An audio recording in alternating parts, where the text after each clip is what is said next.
our first card out is, of course, our Queen of Spades. And remember, we call her the Queen of Dismay. And I wanted some clarity. Like, we know about her. We see her a lot. What do we need to know about her? So I asked for clarity, and then the Nine of Clubs came out. And that's giving me, like, long distance. It's a good card. It's a good information, like luck and wealth. But maybe in the long run, it's on the way. Maybe perhaps avoiding her, keeping her long distance. So I asked for a little bit more clarity on what do we know about her, what we're watching out for her, what do we need to be thinking about. And then, of course, I've got my 10 of diamonds. That's my earth energy.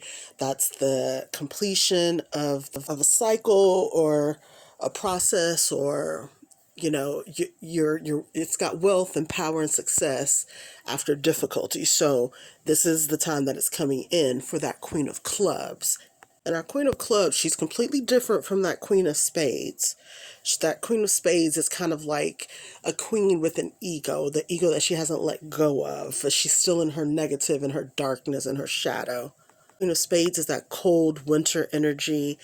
And let's be clear, like that messiness can be not just a female, it could be a male energy, males that have that negativity, that, as some people say, sassiness or that messiness. Female presenting males, or even males that think they're not being messy because they're doing it in a masculine way, but they're still doing gossipy, stirring the pot things. Be careful of those people. But we've got this Queen of Clubs, and she's the ideas, the passion. She's summer, she's fire, she's wands, and I always think of her as a magician. So like that Nine of Clubs said, we've got some wealth, and then we've got our 10 of diamonds, our pentacles, earth. That's the material, that's the money. Coming in for this Queen of Clubs. And then we have our Ace of Spades. Now, if you want to read reversals, Ace of Spades would be like a tower card, and in the ending of things, or transitions, or transformation. But perhaps this is saying there doesn't need to be that. Regardless, this success, this prosperity is coming in simply because of what's already been done, the seeds that have already been planted. So I wanted a little bit more clarity about that situation. So I got my King of Spades.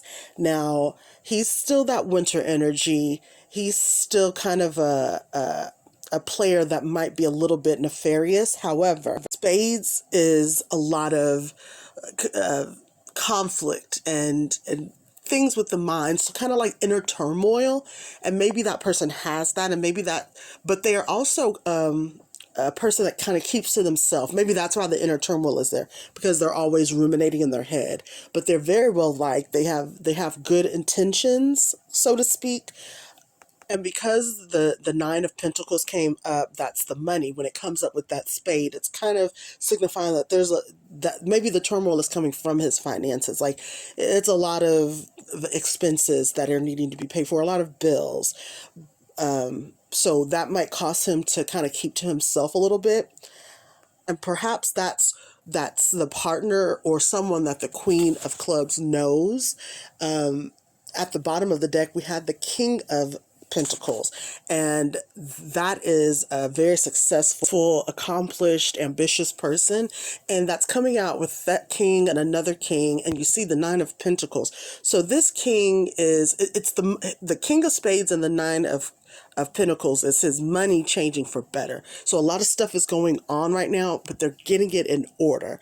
And as he works through this, then he becomes the King of Pentacles with the success. And the King of Spades keeps his emotional distance as well.